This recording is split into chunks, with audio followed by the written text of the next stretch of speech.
Therefore, since we're surrounded by such a great cloud of witnesses, let us throw off everything that hinders, the sin that so easily entangles, and let us run with perseverance the race marked out for us, fixing our eyes on Jesus. I wonder if any of you have ever run in a race. Maybe when you're at school, maybe you've run in a mini marathon, or maybe even in a marathon. I often see Alex out running. Maybe some of you have got the app on your phone, the Couch to 5K. Maybe the only running that you've done recently is a mad dash to catch a bus or a train. But our verses this morning from Hebrews, they paint a powerful picture, don't they, of the Christian life as a race, a long-distance run, a marathon, not a short sprint, because it's not just about speed, it's not just about starting, it's about endurance and perseverance. And Hebrews was written to encourage the Jewish Christians who were suffering persecution and hardship to persevere in their faith.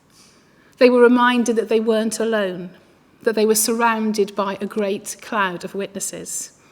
And we too are surrounded by a great cloud of witnesses, cheering us on, encouraging us. Many have gone before us, running their race faithfully, and now it's our turn. And the imagery of a cloud of witnesses encourages, doesn't it, to draw strength and inspiration from those who have gone before us, those who have known the joys and exhilaration of running the race, but also those who have faced hardship, doubts, fears, persecution, torture, even death. And yet, even though they faced all these things, even though the world around them was falling apart, they kept on going. And their example, doesn't it? It inspires us and it encourages us to keep on going too when life is hard, when life is overwhelming. I wonder who it was who encouraged you in your journey of faith, who has and who is cheering you on, who's laughed with you, who's cried with you, who's prayed for and with you, who's inspired you to keep on going when you've just wanted to give up. The faithfulness of those who are beside us, who cheer us on, is a constant reminder, isn't it, to us, that whatever we're facing, we're not facing it alone. And I wonder who you are cheering on. In September the 7th, we have got the joy of baptising by full immersion Miriam, Ruth and Rose. And in October the 12th, Mo is going to be baptised by Tudor. It's amazing things are going to be happening. And baptism is, in a sense, the beginning of the starting line of our race.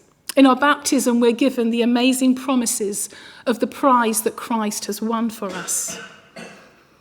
And in baptism, we, the church, are given the joy of welcoming those who have been baptised into our midst.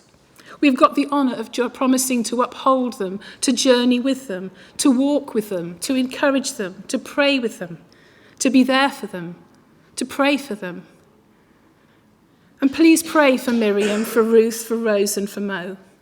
Encourage them, rejoice with them now, walk with them, share stories with them of how God has in the past and is now making such a difference in their life, your life.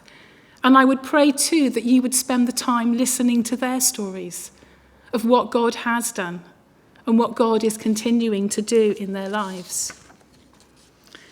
After we've acknowledged that we are surrounded by a great cloud of witnesses, the writer to Hebrews instructs us on how we're to run. We're to throw off everything that hinders and the sin that so easily entangles. And when you look at marathon runners, you notice they're not wearing a great deal, are they? Singlets, shorts, special running shoes. That's about it. No one runs a marathon, do they, weighed down with a heavy backpack, big boots and a bulky coat. It's so much harder to run any distance, isn't it, when you're carrying a heavy load. And I can remember many years ago watching the young boys from what was then the Army Apprentice College running past my house, which is on quite a steep incline, with heavy backpacks on their back. And looking out the road a bit later on, seeing many of them either sitting in a gateway or sat on the grass with the backpack off. The weight that they were carrying was too heavy for them to carry on running. And the verses that we've heard from Hebrews today tell us that we're not to carry anything that would hinder us, that would weigh us down. Anything that weighs us down has to go. And the spiritual weights that we may be carrying might be distractions, wrong priorities, fears, busyness. And as I've said, the writer to the Hebrews also speaks about the sin that entangles. Ignoring sin in our lives is a bit like running with our shoelaces tied together, making it impossible for us to run without tripping over or falling. I wonder what it is that's slowing me down, that's slowing you down spiritually. What weights are we carrying?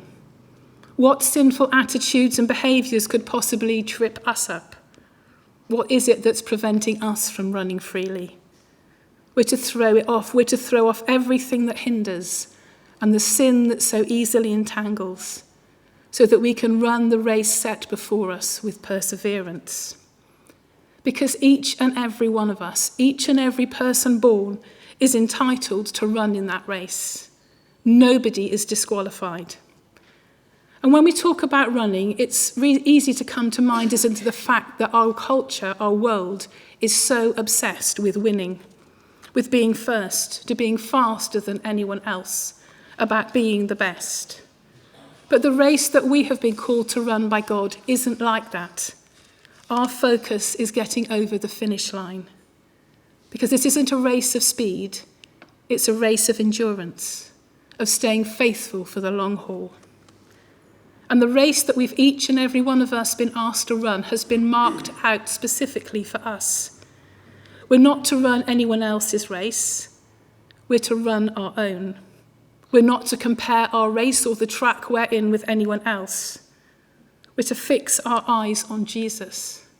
That's what we're to do, not what others are doing. And the word fix comes from a Greek word that has the idea of concentrating one's gaze. It means to look away from other things so that you can focus all your attention on one object. However encouraging others have been to us, however much those we look up to have inspired us, we're not to fix our eyes on them. We're to fix our eyes on Jesus. The ultimate key to finishing the race is focus. Fixing our eyes not on the crowd, not on distractions, not on discomforts, not on others. We're to fix our eyes on Jesus. In 1954, in the Commonwealth Games, Roger Bannister and John Landy, both sub-4-minute milers, went head-to-head in what later came to be known as the Miracle Mile. Landy led for nearly the entire race, but just yards from the finishing line, he looked over his shoulder to see where Bannister was. Bannister remained focused on the finish line. He overtook him, surged ahead, and won the race. In an interview later, Landy said, "Looking back, taking his eyes off the finish line is what cost him the race." As we run our race, looking back, dwelling on the past, being distracted by others, can cause us to go off track, to stumble and to fall. And so, as we run, because we've all been invited, as I've said, to run in this race, let us run with endurance. Let us run with perseverance. Let us run the race that's been set out for us, fixing our eyes on Jesus, the author and finisher of our faith. The race has already been marked out for us by God. As we've said before, others have run before us. The great cloud of witnesses are spurring us on, cheering us on. So let's strip off every weight, every distraction, every sin, everything that slows us down, keeping our eyes not on the crowd, not on the obstacles, not even on our own strength, but on Jesus. Jesus, who for the joy set before him endured the cross, despised the shame, and is now seated at the right hand of God. All of us are in a race. And I know for some of us, running in the race at the moment is exhilarating. It's life-giving. It's full of joy. We're going from strength to strength. We feel we have got so much energy.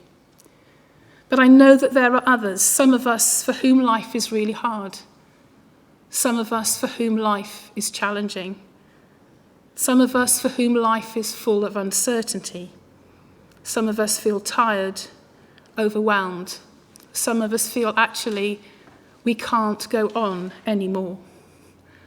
And I can remember being inspired by looking at a race that was televised of this man who just couldn't run any further. And his friends came alongside. They didn't care that they were not going to win. They wanted to help their friend over that finish line. So if you're feeling strong, look out for someone who's struggling. And if you're struggling, be assured that there are those who will come alongside you. Because we're to keep on running. When we're weary, to keep on running. When the path feels uphill, we're to keep on running. When the finish line seems far away and almost out of reach, we are to keep on running. May each and every one of us run our race with endurance, run with faith, run with joy, run with our eyes fixed on Jesus. Run until we cross that finish line into his everlasting arms. Run so that we finish the race. Amen.